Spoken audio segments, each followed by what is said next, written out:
Hello family, तो कैसे हैं आप सब। तो आज हम लोग बनाने वाले हैं बिना कॉफ़ी पाउडर के कॉफ़ी। जी हाँ दोस्तों, हम लोग बिना कॉफ़ी पाउडर कॉफ़ी बनाने वाले हैं। तो चलिए देखते हैं कैसे बनाएं। तो सबसे पहले आप एक कढ़ाई में काबुली चना को रोस्ट कर लें 15 से 20 मिनट तक।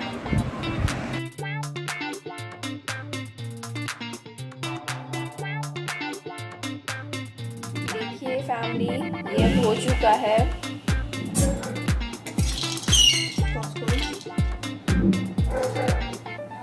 इसको अब एक प्लेट में निकाल के ठंडा होने के लिए एकदम अच्छे से रख दें। ठंडा हो चुका है, अब इसको मिक्सर में डाल के अच्छे से ग्राइंड कर लें।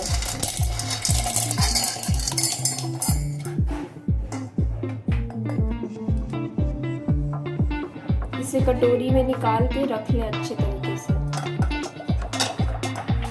अब मिक्सर में दूध डालें थोड़ा सा। अब इसमें 1 चम्मच चीनी डालें, 1 चम्मच पाउडर डालें जो बनाए हैं, और इसे ब्लेंड कर लें। अब हमारा कॉफ़ी तैयार हो चुका है। ये बहुत अच्छा महक रहा है। अब इसके ऊपर थोड़ा सा पाउडर डाल के सर्व कर लें। तो फ्रेंड्स, अगर आपको ये वीडियो पसंद आई तो लाइक करना मत भूलिएगा।